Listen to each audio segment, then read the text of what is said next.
I'm Franklin. They call it the Sunday Postman case. Greenwich Valley doesn't look like a crime scene. It looks like a brochure for the American dream, printed on glossy paper and left out in the rain just long enough to warp. It sits in a basin surrounded by heavy, forested hills that block out the sunrise for an extra hour every morning. The air here is always still, thick with the scent of pine, damp earth, and the metallic tang of sprinklers that hiss in unison at 4 a.m. The streets are wide, paved with asphalt so fresh it looks like black glass. The houses are architectural fortresses of colonial brick and modern glass, set back from the road behind manicured hedges that are trimmed to military precision. In Greenwich Valley, poverty is a rumor. Violence is something that happens on the news, in other cities, to other people. Here, the biggest scandal is usually an unkempt lawn or a car parked on the street overnight. Or at least, that was the agreement. The silence was the currency. You bought a house here to forget who you were before. The rot began in late October. The weather had turned. A low gray ceiling of clouds had descended onto the valley, trapping the humidity and turning the town into a cold, damp terrarium. The leaves were rotting in the gutters, a wet brown sludge that smelled of fermentation. It started at the residence of Arthur Miller, a corporate litigator who lived at 42 Oak Ridge Drive. His house was a sprawling minimalist structure of concrete and steel, cold and impenetrable. It was a Sunday morning, the kind of Sunday that feels heavy, where the silence presses against your eardrums. The time was 6:15 a.m. The sun hadn't crested the hills yet. The light in the kitchen was a flat, bruised blue. Arthur came down for his coffee. The house was dead quiet. The security system panel by the garage door glowed a steady, reassuring green. System armed. Perimeter secure. He walked to the kitchen island, a slab of imported Italian marble that cost more than a mid-sized sedan. And there it was, an envelope. It wasn't mailed. There was no stamp, no postmark, no return address. It was made of heavy, cream-colored cardstock, the kind used for wedding invitations. It sat perfectly in the center of the island, square with the edges of the counter. Arthur stopped. He knew he hadn't put it there. His wife, Elena, was still asleep upstairs, aided by the 2 Ambiens she took every night to tolerate the silence of the house. The doors were locked. The windows were alarmed. He reached out, his fingers brushing the textured paper. It felt cold. He tore it open. The sound was deafening in the quiet kitchen. Inside, there was no letter, no threats cut from magazines, just a single photograph. It was a Polaroid. The chemicals were still settling, the colors slightly oversaturated. The angle was low, taken from the floor level of Arthur's master bedroom. In the foreground, blurred but unmistakable, was the leg of the armchairs Arthur kept in the corner. In the background was the bed. Arthur and Elena were sleeping. They looked like corpses, mouths slightly open, vulnerable and unaware. But the focus of the camera wasn't on them. It was on the nightstand. The camera had captured every detail with forensic clarity.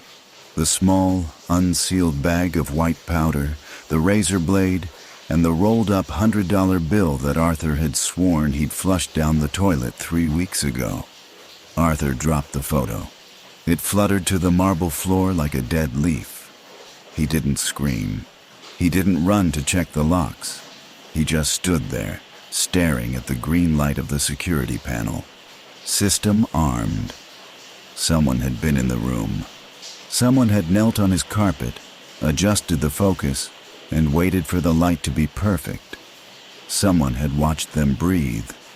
And then, that someone had walked out of a sealed house without tripping a single sensor. Arthur burned the photo in the sink. He washed the ashes down with the garbage disposal. He told himself it was a one-time thing, a stalker, a mistake. He was wrong. By the second Sunday of November, the rain had turned into a freezing drizzle that coated the town in a layer of ice, and the envelopes began to multiply. They appeared on kitchen tables, on bathroom vanities, inside locked glove compartments of cars parked in locked garages. At the Henderson estate, a sprawling Victorian at the end of the cul-de-sac, Mrs. Henderson found an envelope taped to the inside of her vanity mirror. The photo showed her husband meeting a young woman in a motel room 3 towns over. The angle was impossible. It was taken from inside the motel room closet. At the sprawling modern ranch of the local pastor, the envelope was tucked into his Bible. The photo showed him digging a hole in the woods at night, burying a small, heavy bag. The timestamp on the photo was from 2 years prior. Panic is a slow contagion in a place like Greenwich Valley. At first, it was just whispers at the country club, nervous glances at the grocery store. People stopped making eye contact. The air in the town grew tighter, charged with static. But the postman wasn't done with pictures. Pictures were just the introduction. He wanted to show them that he could touch them. On the first Sunday of December, the snow began to fall. Thick, heavy flakes that muffled the sound of the world. The Thompson family lived in the largest house on the hill. They were the Golden family, perfect teeth, perfect grades, perfect charitable donations. They were sitting down for breakfast when the doorbell didn't ring.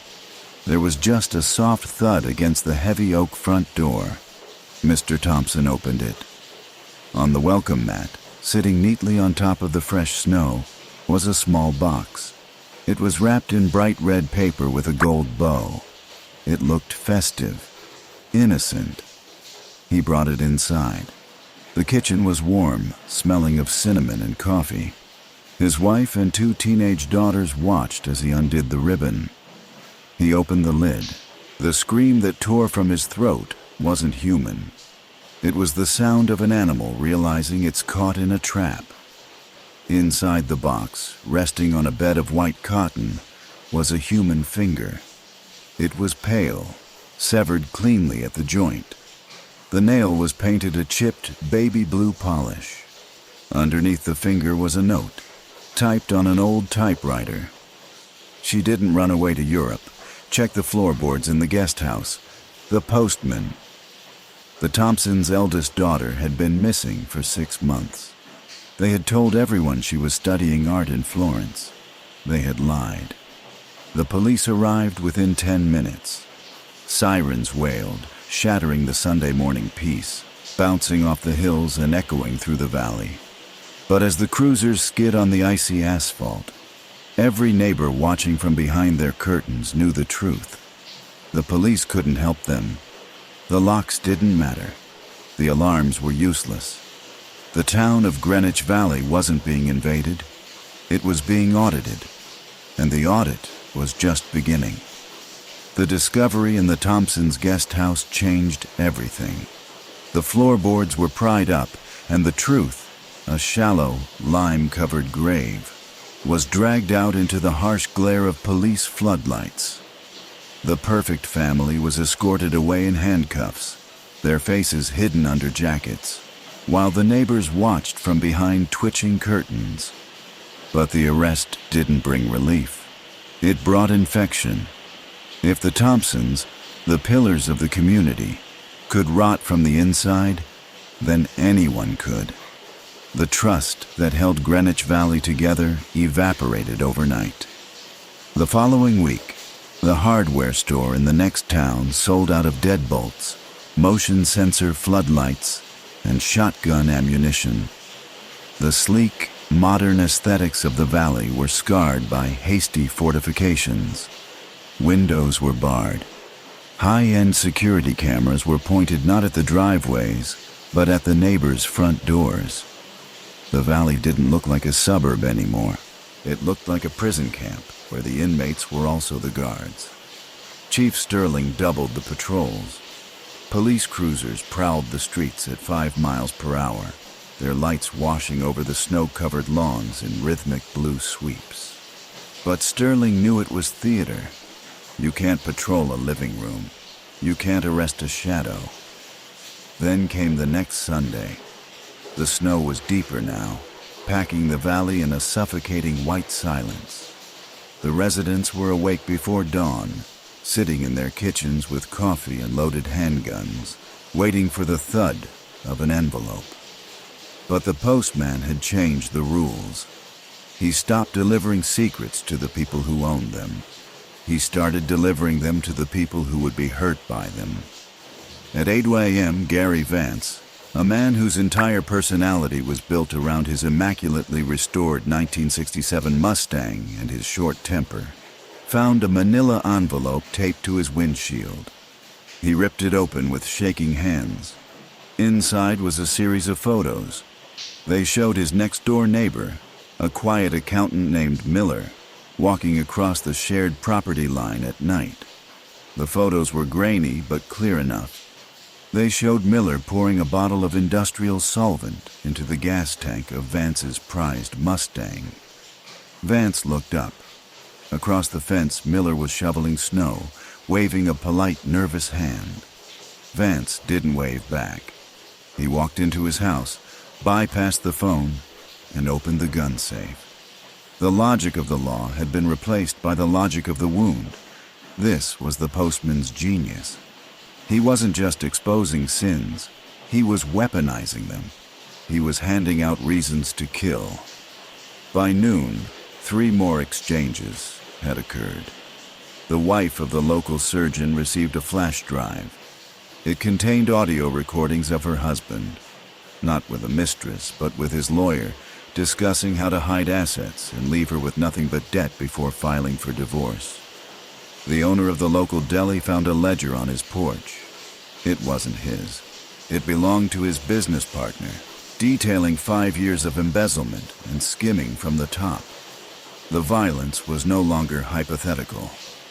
At 1:15 p.m., a shot rang out on Elm Street. Gary Vance had crossed the property line.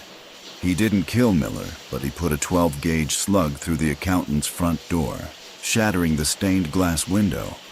When the police arrived, they found Vance screaming about the solvent, waving the photos like a religious text. Miller, bleeding from glass cuts, claimed the photos were faked, but the solvent bottle was found in his garage, exactly where the photo said it would be. Chief Sterling stood in the middle of the street, the snow melting on his shoulders. He looked at the row of houses. They were all closed up tight, but he could feel the eyes. Hundreds of eyes. The police station was flooded with calls, but they weren't reporting intruders. They were reporting each other. My neighbor is digging in his yard. I saw the man across the street watching my kids. Someone is walking on my roof. The postman had achieved the impossible. He had turned the entire town into a weapon aimed at itself. He didn't need to break in anymore. He just had to slide a piece of paper under a door and wait for the explosion. That night, the power went out. It wasn't a storm. Someone had physically cut the lines at the substation at the edge of the valley. The bolt cutters were left hanging on the fence, wrapped in a red ribbon. Darkness fell over Greenwich Valley like a hammer. The electric fences died. The high-tech alarms whined and went silent. The motion sensors went blind. For the first time in 20 years, the valley was truly dark. And in the darkness, the sound of breaking glass began to echo from the hills. The residents realized that without their electronic eyes, they were blind. But the postman had been watching them in the dark for a long time. He didn't need light. He knew the layout of every room, the location of every hidden safe, and the depth of every grudge. The purge had begun. Civilization is a thin layer of ice on a deep black lake. All it takes is a power cut to crack it. When the lights died in Greenwich Valley, the silence didn't last long. It was replaced by the mechanical racking of shotgun slides and the frantic whispers of families huddling in windowless bathrooms. The valley became a theater of shadows. The only illumination came from the erratic beams of tactical flashlights cutting through the falling snow and the brief, terrifying strobe of muzzle flashes. The first casualty wasn't caused by the postman. It was an accident. At 9:45 p.m., a shadow moved across the lawn of the Richardson estate. Mr. Richardson, a nervous man who traded stocks and consumed too much cable news, fired 3 rounds through his patio door. He didn't ask questions. He didn't wait for identification. The shadow wasn't an intruder. It was his neighbor's son, cutting across the yard to get home before the panic set in. The boy survived, but the scream that tore through the night shattered the last illusion of order. But the postman's work was far more precise than accidental shootings. He had planted the seeds of hatred in the daylight, knowing they would bloom in the dark. At the house of Dr. Aris, the surgeon whose wife had received the flash drive of his betrayal, the darkness provided cover for something other than fear. The police received a call from that address at 11 p.m. The dispatcher couldn't hear words, only the sound of glass breaking and a woman weeping. When Chief Sterling and his deputies arrived, navigating streets barricaded by panicked residents using their luxury cars as roadblocks, they found the house silent. Dr. Aris wasn't dead. He was bound to a chair in his own dining room. His wife sat opposite him in the dark, the flash drive clutching in her hand like a talisman. She hadn't hurt him physically. She was simply burning his documents, his passport, his offshore account records, his deeds, one by one in a metal wastebasket. She was erasing his future while he watched. In the flickering light of the fire, she looked less like a victim and more like an executioner. "He told me where to look," she whispered to Sterling when he entered. The postman left a key to the safe under the mat. The chaos escalated. The fire department was called 3 times, but the trucks couldn't get through the jammed streets.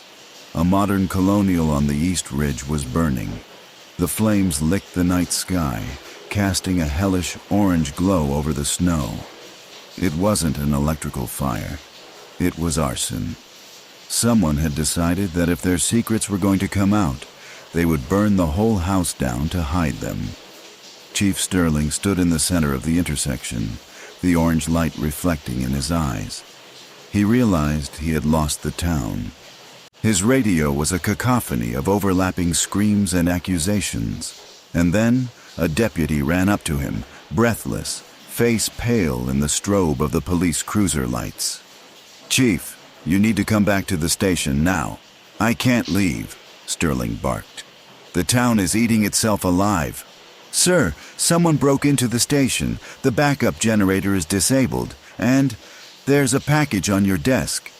Sterling froze. The cold of the night suddenly felt absolute. He drove back to the station in silence, ignoring the distant pops of gunfire. The station was dark, smelling of stale coffee and ozone. He walked to his office, his flashlight beam cutting the gloom.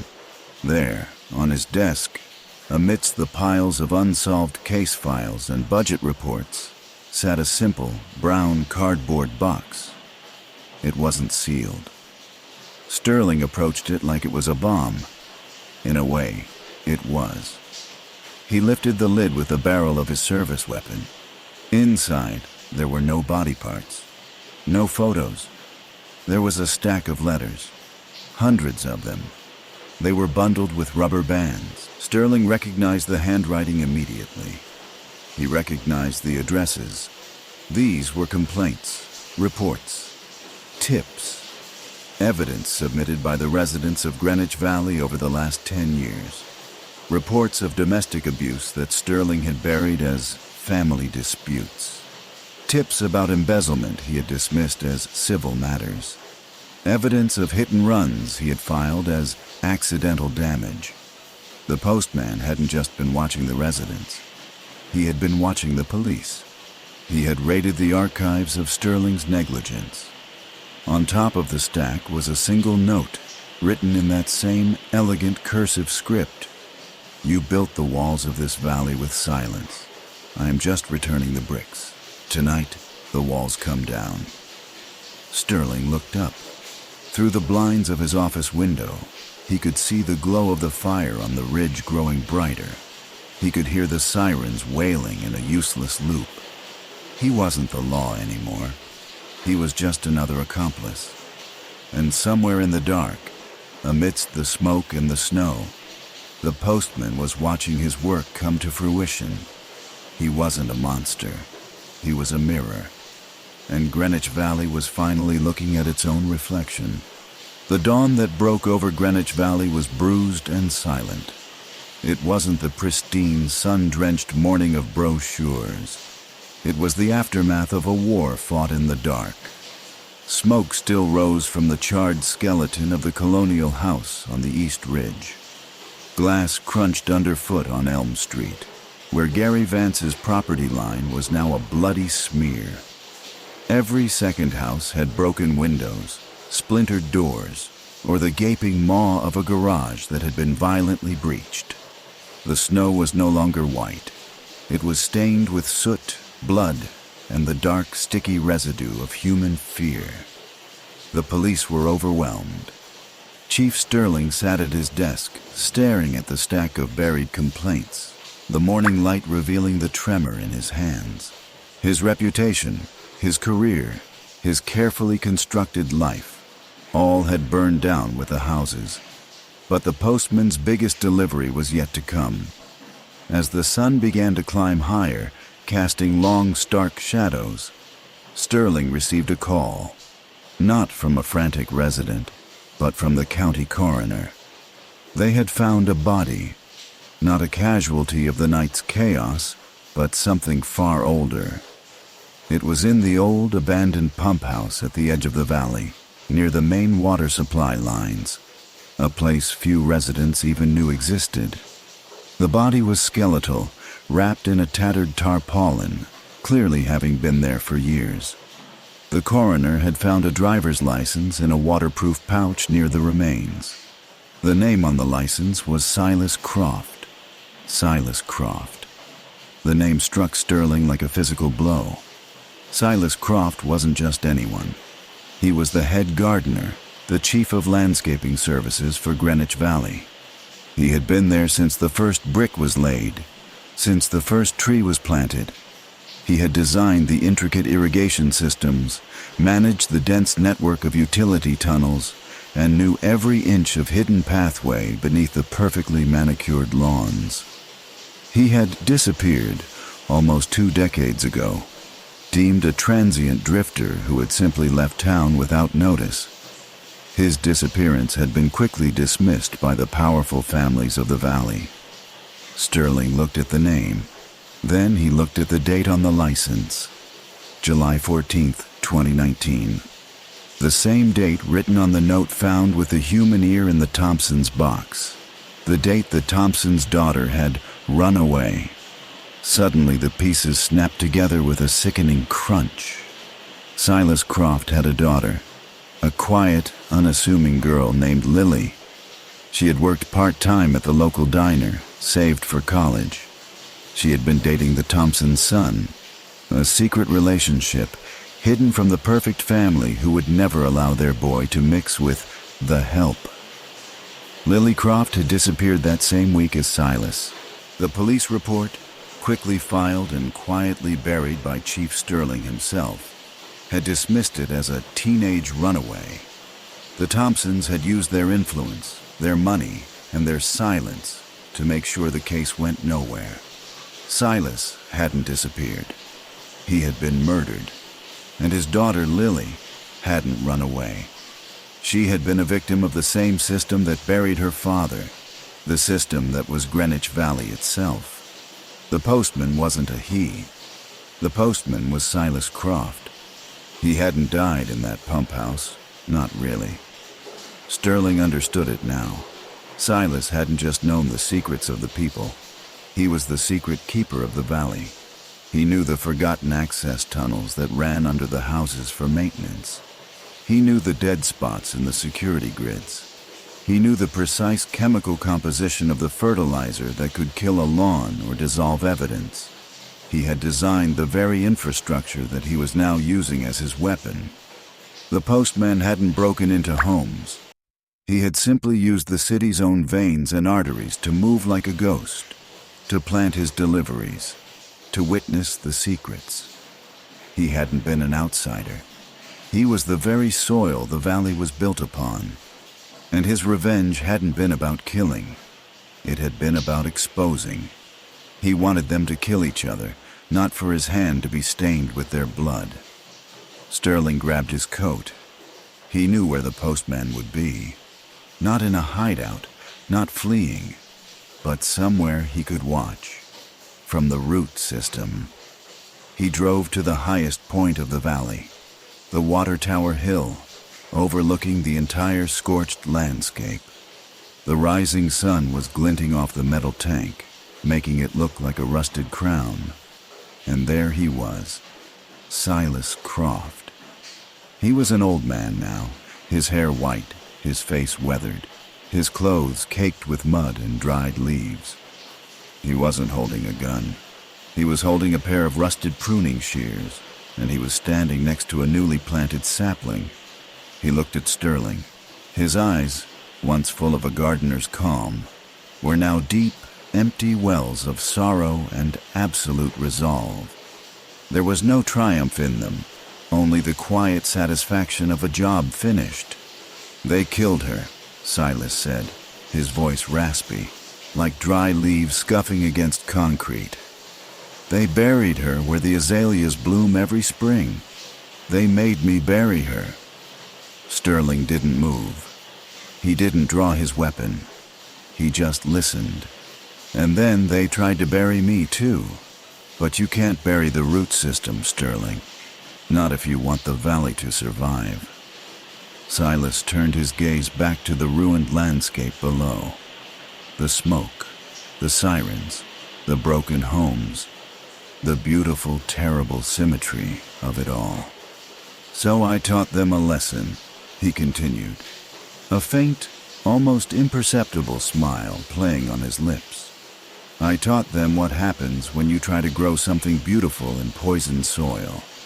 It all comes back to the roots." He took one last look at his ruined masterpiece, the valley he had helped to build, now devoured by its own hidden truths. Then, with a quiet, deliberate motion, Silas Croft used the pruning shears not on a plant, but on his own throat. He collapsed onto the frosted earth, falling gracefully next to the freshly planted sapling. The blood pooled, seeping into the soil, becoming one with the earth he knew so intimately. Chief Sterling stood frozen. The wind, which now carried the stench of smoke and decay, rustled the branches of the newly planted tree. He knew he wouldn't report this. He would report Silas Croft as dead, found at the substation, killed by the riot. The truth was too systemic, too ugly. It would expose everything. The Sunday Postman case was closed, but the roots of Greenwich Valley remained, and beneath the surface, the whispers of hidden tunnels, buried secrets, and the echoing cry of Lily Croft would live on. The silence of the valley would never be pristine again. It would always be heavy with the unspoken,